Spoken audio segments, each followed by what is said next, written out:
नमस्ते दोस्तों, आपका हमारे यूट्यूब चैनल पर स्वागत है। आई होप आप सभी अच्छे होंगे।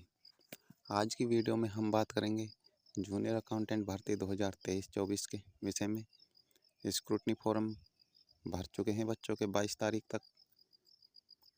अब बच्चे परेशान हो रहे हैं कि किसी न किसी अभ्यर्थी ने कुछ न कुछ गलती फॉर्म में ज़रूर की है।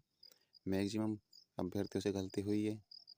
किसी का कुछ लिखना रह गया तो किसी ने अटेस्टेशन फॉर्म के फ़ोटो पर साइन नहीं किया, तो अभ्यर्थी अब घबराए हुए हैं कि हमें भर्ती से बाहर तो नहीं कर दिया जाएगा। इसके विषय में हम बात करने वाले हैं।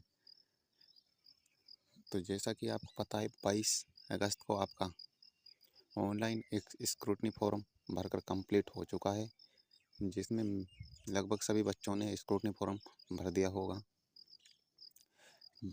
इसमें मैक्सिमम बच्चों से कुछ ना कुछ गलती ज़रूर हुई है। कुछ सॉफ्टवेयर की कमी है, तो कुछ नेट इश्यू आ जाता है तथा एसएसओ भी ज़्यादा टाइम तक चलने के कारण बैक हो जाती है। तो पूरी डिटेल फिर से फिल करनी होती है, तो इससे कुछ न कुछ अभ्यर्थियों से गलती ज़रूर हुई है। तो इसके लिए आपको घबराना नहीं है।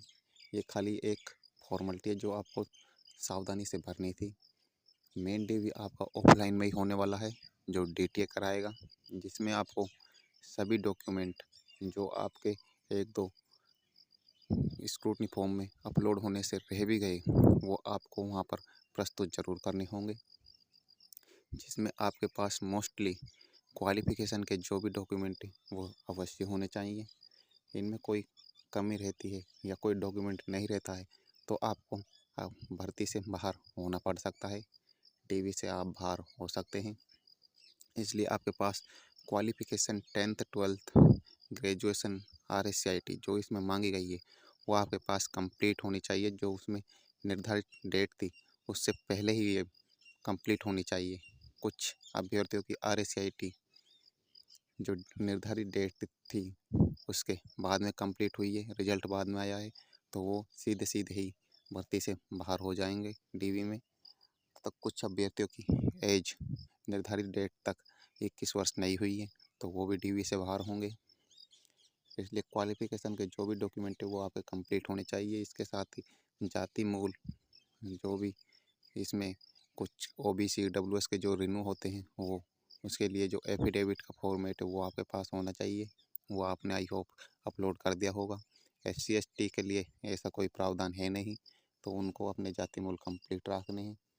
अगर किसी का नया आया है अभी तो उसे पुराना भी साथ में ले जाना होगा, जिससे आपको डीवी में कोई प्रॉब्लम नहीं हो।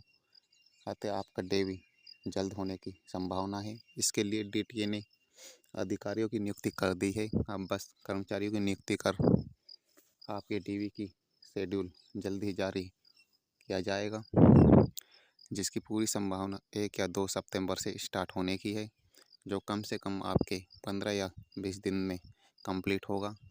उसी के अकॉर्डिंग बोर्ड को डीटीए डीवी में पास हुए अभ्यर्थियों की लिस्ट भेजेगा और आपका फाइनल रिजल्ट बोर्ड द्वारा जारी किया जाएगा, जिसमें 1 या 1.5 महीना लग सकता है। और आपकी ज्वाइनिंग पूरी संभावना है इसी साल में हो जाए, नवंबर या लास्ट दिसंबर तक। इसलिए अभ्यर्थियों को भी स्क्रूटनी फॉर्म में हुई छोटी मोटी गलती के लिए टेंशन नहीं लेना है। इससे आपको भर्ती से बाहर नहीं किया जाएगा, क्योंकि आपको पता ही है इस एग्ज़ाम के लिए आपने CET पास किया है, फिर 2 एग्ज़ाम JRA के जो हुए थे वो पास किए हैं, फिर आप 2 गुना की लिस्ट में शामिल हुए हो। तो इसके लिए आपको स्क्रूटनी फॉर्म में हुई छोटी मोटी मानवीय भूल के लिए पूरी भर्ती से बाहर नहीं किया जाएगा। यदि ऑफलाइन डीवी में आपके पास कोई भी डॉक्यूमेंट कम रहता है, मोस्टली क्वालिफ़िकेशन का और जाति मूल वगैरह, तो आपको भर्ती से बाहर किया जा सकता है। इसलिए आप अपने ऑफलाइन डीवी के लिए सभी डॉक्यूमेंट तैयार कराएं और मस्त रहें। किसी प्रकार की टेंशन ना लें, अब ऑफलाइन डीवी पर फोकस करें। Thank you.